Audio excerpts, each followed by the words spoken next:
Heading डालेंगे, नया chapter पढ़ेंगे अपन, लिक्विड सॉल्यूशंस। ये नया chapter, liquid solutions, new chapter. ठीक, अब इस चैप्टर में हम लोग सॉल्यूशन के बारे में पढ़ने वाले हैं, तो हमें सॉल्यूशन की कंसंट्रेशन निकालना आना चाहिए, जो हम लोग पहले पीछे थोड़ा बहुत कहीं कहीं पढ़ चुके हैं, है ना। थोड़ा बहुत नहीं, अपन बहुत पढ़ चुके हैं सम बेसिक कंसेप्ट में। ठीक है, तो जो लोग बाद में ज्वाइन किए आपको बैकअप कराया जाएगा। फिलहाल मैं थोड़ा सा रिवीजन करा रहा हूं बस, जो सबके लिए। ठीक है ना। तो हेडिंग डालेंगे, methods to express concentration of a solution. कैसे एक्सप्रेस करते हैं कंसंट्रेशन। इसमें सबसे पहली चीज अपने को लगेगी नंबर ऑफ मोल्स। हाँ जी, नंबर ऑफ मोल्स आता है क्या आपको फॉर्मूला? 3 फॉर्मूले हैं इसके, पहले देख लो, एक साथ लिखते रहना, डिवीजन हो जाएगा। वेट इन ग्राम अपॉन क्या? Molar mass. मोलर मास क्या होता है? ग्राम में एटॉमिक या मॉलिक्यूलर मास को ही अपन क्या बोल देते हैं? Molar mass. ठीक, दूसरा वाला फॉर्मूला होता है नंबर ऑफ पार्टिकल्स।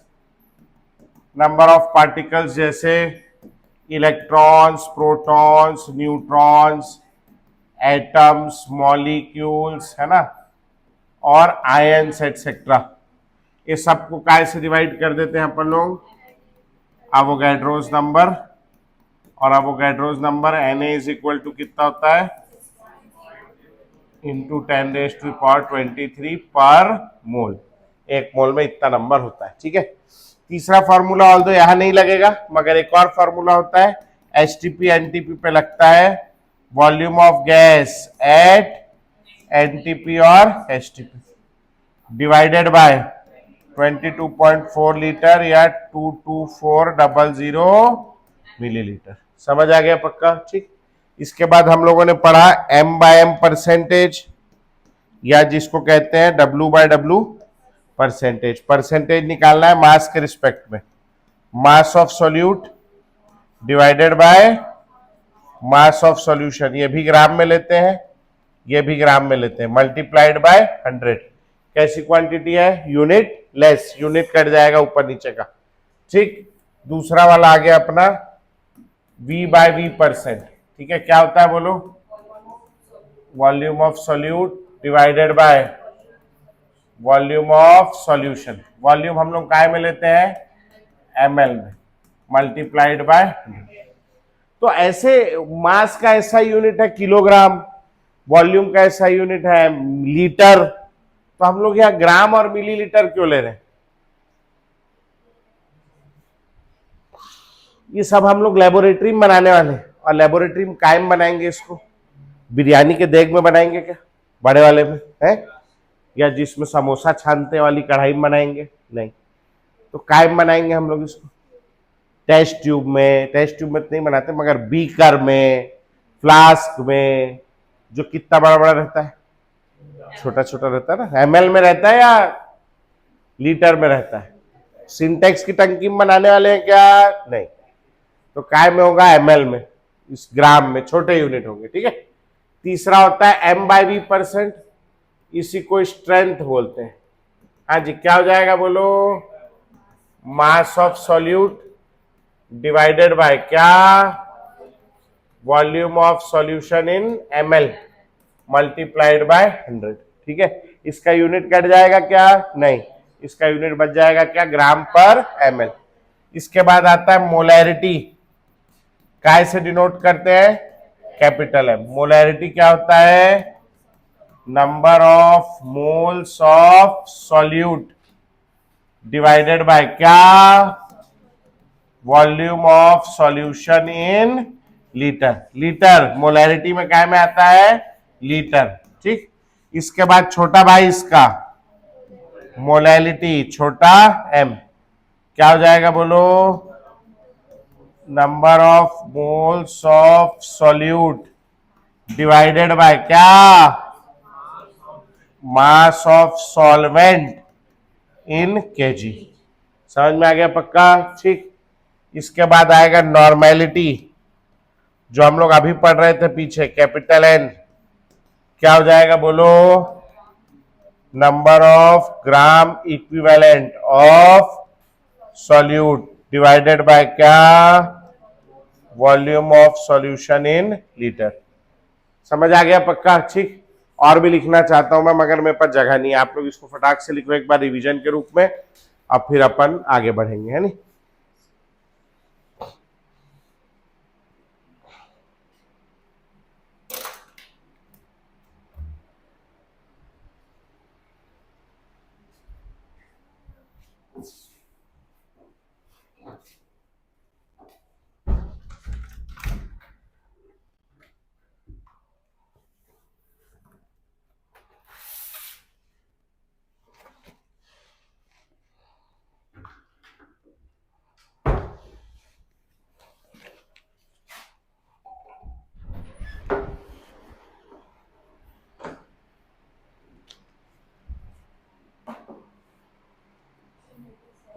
है?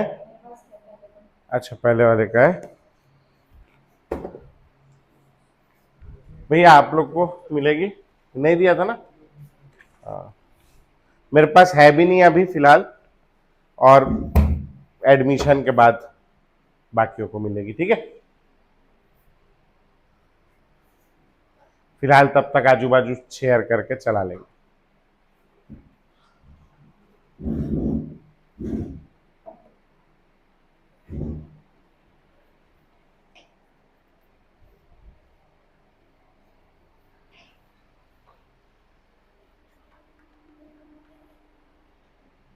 तेरे को रेडॉक्स वाली दे दी थी?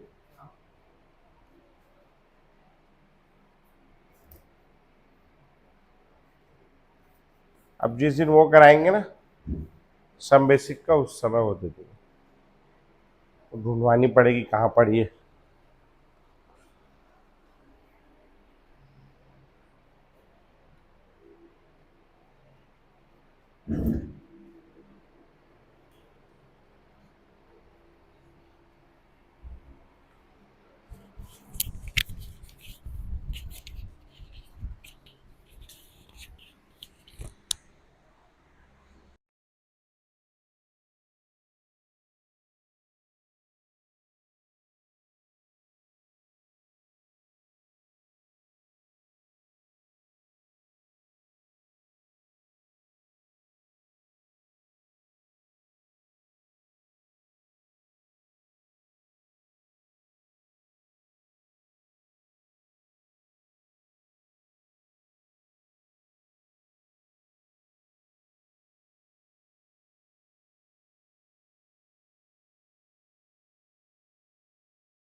ना।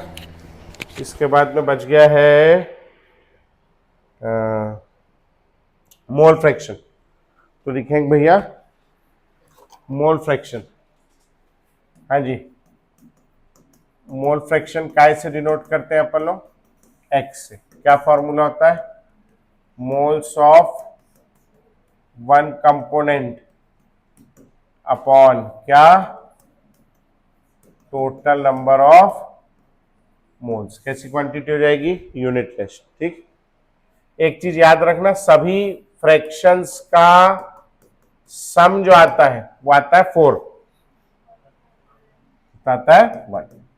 तो X A plus X B equal to 1, ये याद रखेंगे। ठीक है। इसके बाद आ जाओ पार्ट्स पर मिलियन। पार्ट्स पर मिलियन क्या हो जाएगा बेटा?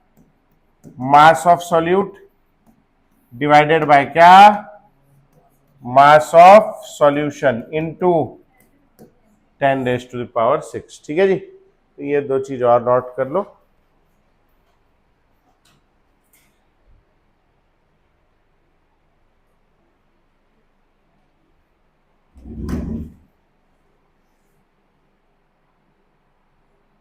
पिन कोड क्या है भिलाई का बेटा, किसी को पता है क्या? है 49000006 पूरे भिलाई का है।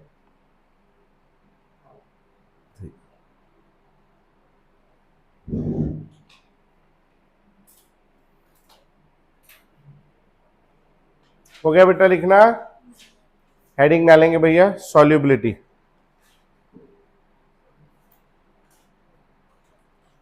अच्छा, इसमें ना एक चीज ना, 1 मिनट, एक पेज नंबर खोलना आप लोग। मैं कुछ चीज नहीं पढ़ा रहा हूं, तो वो क्यों नहीं पढ़ा रहा हूं मैं आप लोगों को उसका कारण बता रहा हूं। एक के मिनट बस। पेज नंबर 47, पेज नंबर 47 में क्वेश्चन नंबर 1 पढ़ने की कोशिश करना। अच्छा, तुम लोगों के पास नहीं है ना? अरे ऐसी पढ़ ले, ऐसी पढ़ ले, उतना देर में फोटो खींचेगा, उतना देर में पढ़ ही लेगा। पेज नंबर 47 में क्वेश्चन नंबर 1 पढ़ने की कोशिश करना। नीट 2025 में पूछा है ये। क्या देखो तुमसे बन जाता है क्या? दिमाग लगाओ।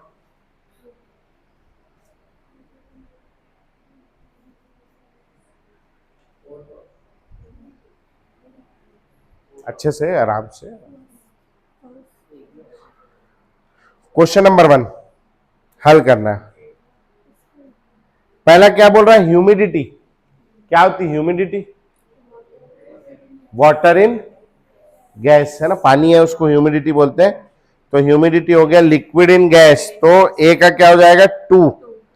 ए का 2 कितने हैं? 2। दूसरा भी है ना। अब आ जाओ दूसरा, एलॉय। एलॉय क्या होता है? Solid in solid. तो बी का हो गया 1। तो कौन सा आएगा बोलो आंसर? ऑप्शन 2। समझ आ गया सबको? सी वाला क्या है? अमलगम। अमलगम किससे बनता है? मर्क्यूरी से। मर्क्यूरी डालने से अमलगम बनता है। Mercury is a liquid non metal. Liquid metal. Mercury is a liquid metal. तो लिक्विड मेटल है, और लिक्विड क्या में डाल रहे हैं अपन? सॉलिड। तो लिक्विड इन सॉलिड। तो अमलगम हो गया आपका 4। और स्मोक क्या है? हवा में डस्ट के कण। तो सॉलिड इन गैस बन जाएगा ये। देखिए अभी पढ़ाया नहीं, मैं इतना टैलेंटेड हूं, आप केवल मेरी छत्र छाया में आ जाइए, है नहीं? बिना पढ़ाए आपसे सवाल बन जा रहा है। ठीक। अब ये मैं नहीं पढ़ाऊंगा। पेज नंबर 1 में आएंगे। पेज नंबर 1 2-4 पेज के बाद है page number 1। Page number 1 2-4 page के बाद है पेज नंबर 1। शुरू से 2-4 पेज के बाद आएगा पेज नंबर 1, 2 में 1 है ना। दिखा? पेज नंबर 1 में एक तो टेबल दिख रहा होगा, types of solution, solute, solvent, common example. ये एनसीईआरटी का टेबल है। ये एक बार आप लोग देख लेना दूर दूर से। बाकी तो आप बिना पढ़े भी मेरी छत्र छाया में रह के इतने होशियार हो गए हैं कि बिना पढ़े भी कर ले रहे। ठीक है, चलिए आइए। तो ये मैं नहीं पढ़ा रहा हूं। उसके बाद से देखिए सॉल्युबिलिटी दिया होगा, ये एक्सप्रेशन हो गया कंसंट्रेशन का, फिर दिया सॉल्युबिलिटी अगले पेज में। तो मैं सॉल्युबिलिटी से पढ़ाना शुरू कर रहा हूं, ठीक है। कॉपी में हेडिंग डालेगी सॉल्युबिलिटी, हेडिंग डालेंगे सॉल्युबिलिटी। क्या होगा सॉल्युबिलिटी?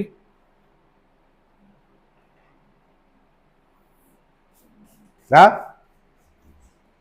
अरे यार ऐसा क्या, सॉल्युबिलिटी सॉल्यूबल होने की एबिलिटी, कैपेबिलिटी, कितना मैक्सिमम आप किसी चीज को घोल सकते हो, है ना। तो लिखेंगे भैया सॉल्युबिलिटी में it is the maximum amount, it is the maximum amount of a substance, it is the maximum amount of a substance that can be dissolved, that can be dissolved in a specified amount of solvent, that can be dissolved in a specified amount of solvent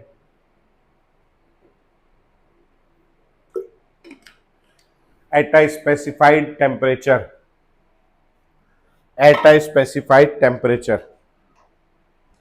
ठीक, अभी यहां से ना मैं आपको कुछ छोटी सी चीज बताना चाहता हूं। हमारे यहाँ बच्चा है मेरा, तो उसके लिए हम खिलौना लेने जाते हैं। तो खिलौने की दुकान पे एक बार मैं गया, तो मैंने वहां देखा वो केमिस्ट्री का किट मिल रहा था। सही में, झूठ नहीं कह रहा हूं, केमिस्ट्री का किट, बिल्कुल सच्ची बात बता रहा हूं मैं।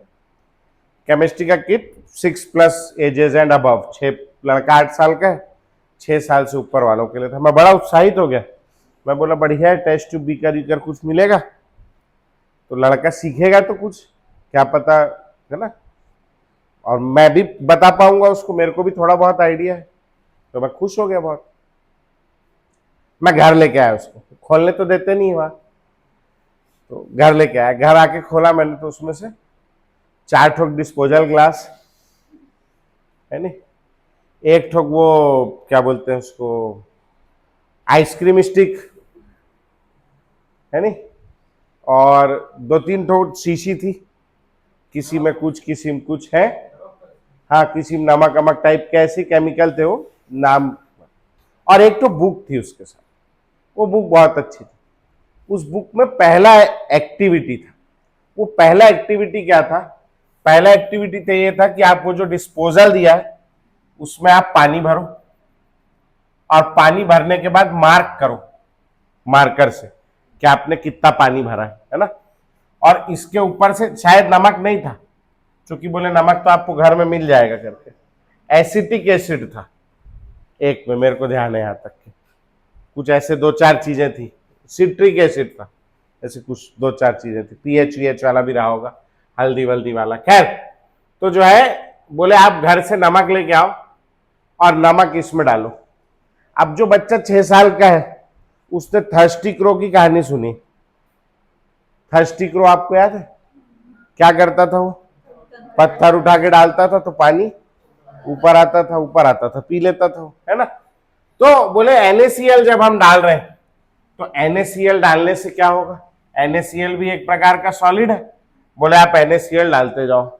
NaCl डालने से क्या होगा? बोले पानी ऊपर आना चाहिए, है नहीं। वो घोल दिया, और घोल करके थोड़ी देर बाद बोले अब आप इसको ऑब्जर्व करो। आपने मार्क किया था पानी कहाँ गया, ऊपर गया नीचे गया, वहीं है, तो क्या मिलेगा हम लोगों को? है ऊपर जाएगा नीचे जाएगा वहीं रहेगा, है वहीं रहेगा, थोड़ा सा ऊपर जाएगा, घुल गया पूरा नमक, प्रेसिपिटेशन नहीं हुआ है, वहीं रहेगा। क्यों वहीं रहेगा? क्योंकि ये जो नमक डाला है ना हमने, इससे क्या बात समझाई गई बच्चे को? इससे ये बात समझाई गई बच्चे को कि जो नमक गया है, जो सॉल्यूट गया है, वो कहां जाके घुला है? पानी के जो इंटरमॉलिक्यूलर स्पेसेस है वहां जाके बैठा है। समझ में? जो इंटरमॉलिक्यूलर स्पेसेस खाली थी उनमें सब में जाकर के बैठ गया, और बैठ करके घुल गया। जैसे इंटरमॉलिक्यूलर स्पेसेस सारी भर गई, उसके बाद में और NaCl घोल पाऊंगा क्या? नहीं। अब स्पेसिफिक टेम्परेचर भी लिखा है, जैसे हम टेम्परेचर बढ़ाएंगे तो क्या होगा? वाटर के मॉलिक्यूल्स एक दूसरे से दूर जाएंगे तो इंटरमॉलिक्यूलर स्पेस बढ़ जाएगी और क्रिएट हो जाएगी, तो मैं अब और भर सकता हूं, तो सॉल्युबिलिटी बढ़ जाएगी। समझ में आई बात पक्का? ठीक है ना। अब इसको हम लोगों ने क्या लिखा पढ़ाओ, the maximum amount of solute which can be dissolve in a specific amount of, तो अब स्पेसिफाई करना पड़ेगा ना। या मैंने ऐसा कह दिया कि मैंने 1 गिलास पानी लिया, उस 1 गिलास पानी में मैंने 4 चम्मच नमक घोल लिया, तो नमक की सॉल्युबिलिटी कितनी है? 4 चम्मच पर ग्लास। अब मैं किसी को बोल रहा हूं कि नमक की सॉल्युबिलिटी 4 चम्मच है, तो चम्मच कोई स्टैंडर्ड यूनिट है क्या? मेरे घर में इतना बड़ा चम्मच है, छोटा सा चाय पत्ती के डब्बे में है, इतना बड़ा चम्मच है जिससे हम लोग खाना खाते हैं, इतना बड़ा कलछुली जिससे दाल निकालते हैं, है नहीं, वो सूप का अलग टाइप का कलछुली, वो चम्मच है। समझ आ रहा है मेरी बात? हलवाई लोग के पास वो बड़ा वाला वो रहता है जिससे वो लोग दाल वाल मिलाते हैं, देखा ऐसे गोल बड़ा वाला, और झारा रहता है समोसा छानने वाला। मेरी बात आ रही, चम्मच कोई स्टैंडर्ड यूनिट है क्या? किसी के पास कितना बड़ा चम्मच हो सकता है, कितना भी बड़ा, तो मेरे को उसको क्या करना पड़ेगा, कोई स्टैंडर्ड यूनिट में लाना पड़ेगा। केमिस्ट्री में क्या है स्टैंडर्ड यूनिट? न्यूटन नहीं है, कौन है स्टैंडर्ड यूनिट? मोल। कौन है? मोल। तो हम लोग कायम बात करेंगे मोल। अब मैंने 1 गिलास में अगर 4 मोल नमक घोल लिया, तो नमक की सॉल्युबिलिटी कितनी हो गई? 4 मोल पर ग्लास। तो अब ग्लास भी कोई स्टैंडर्ड यूनिट नहीं। मेरे घर में इतना बड़ा ग्लास है, मैं बचपन में पानी पीता था, मेरी माँ ने संभाल के रखा है, अभी आजकल उसको दाल के डब्बे में डाल के रखी, उससे निकाल के दाल बनाती है। 1 गिलास इतना बड़ा, आपके घर में भी होगा देखना, दाल के डब्बे में छोटा वाला है ना ग्लास, मेजरमेंट है वो, है नहीं, इतना बड़ा ग्लास है जिसमें अब मैं पानी पीता हूं, नॉर्मल ग्लास। पंजाबी लोग हैं, पंजाबी लोग के घर में पटियाला ग्लास रहता है, सुबह उसमें लस्सी पीते हैं, शाम के पता नहीं क्या क्या पीते हैं, है नहीं। तो मेरे कहने क्या मतलब है, ग्लास कोई स्टैंडर्ड यूनिट है क्या? तो वॉल्यूम का स्टैंडर्ड यूनिट क्या बना देंगे हम लोग? लीटर। अगर 1 लीटर में मैं 4 मोल NaCl घोल ले रहा हूं, तो NaCl की सॉल्युबिलिटी कितनी हो गई? 4 मोल्स पर लीटर। अब सब स्टैंडर्ड है, कोई चम्मच कटोरी नहीं है। समझ आ गई बात? और क्या स्पेसिफाई करना पड़ेगा मेरे को? टेम्परेचर, चूंकि मैं जैसे टेम्परेचर बढ़ाऊंगा जगह बढ़ जाएगी, सॉल्युबिलिटी। तो अब अच्छी वाली परिभाषा लिखेंगे और करके, ये तो देसी जुगाड़ परिभाषा थी। The maximum number of moles of solute, the maximum number of moles of solute which can be dissolved per liter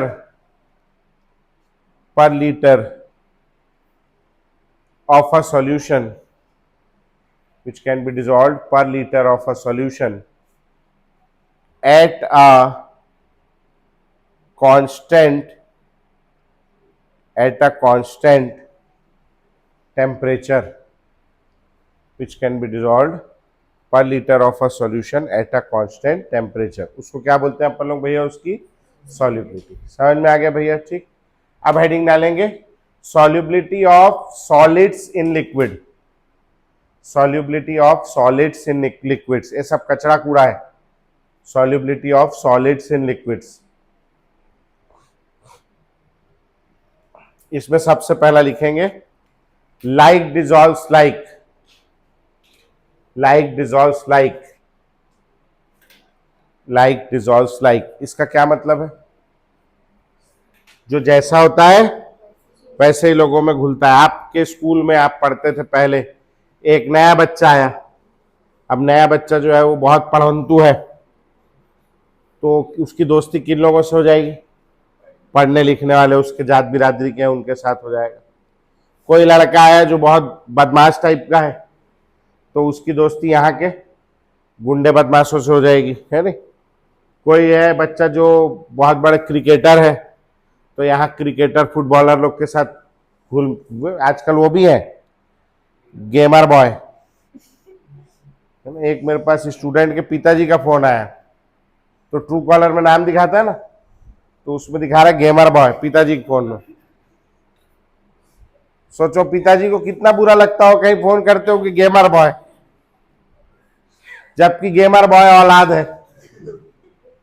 gamer boy 00 something ऐसा कुछ तो लिख रखा था उसने। मैं बोला अरे बाप की इज्जत यहीं से डुबा दिया उसने, है नहीं।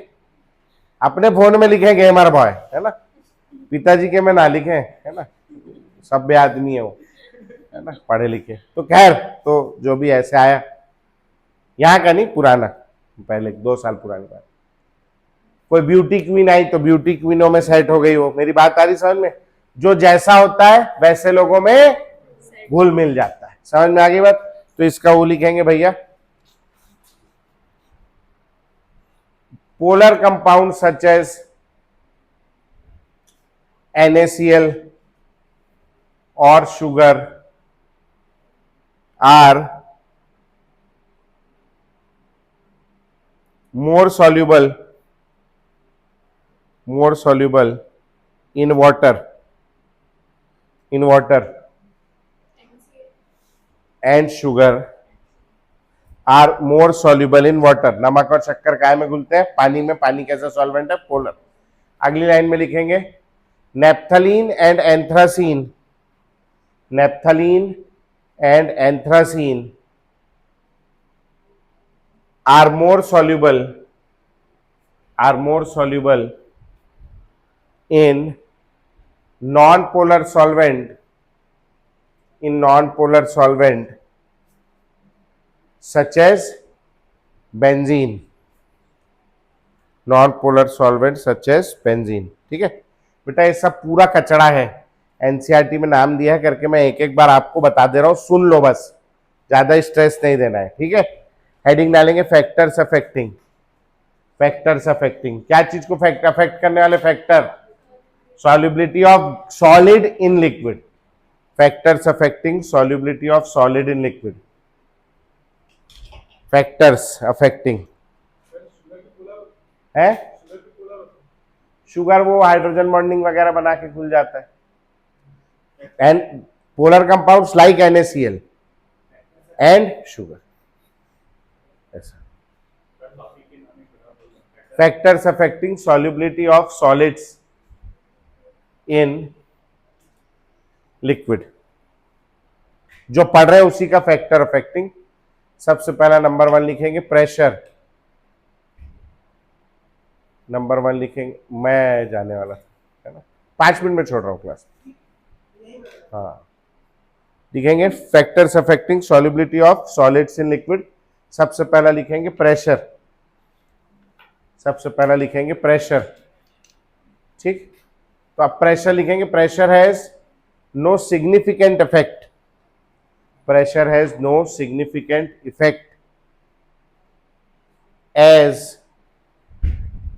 as solids and liquids,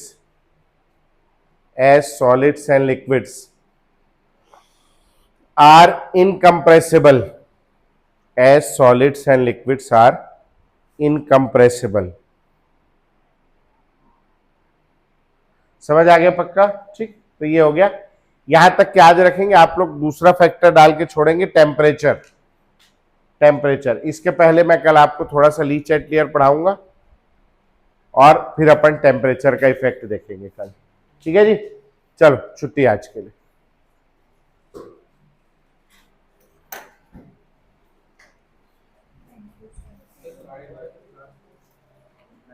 अच्छा, पढ़ाना है क्या? पढ़ोगे? है हिम्मत? पढ़ोगे?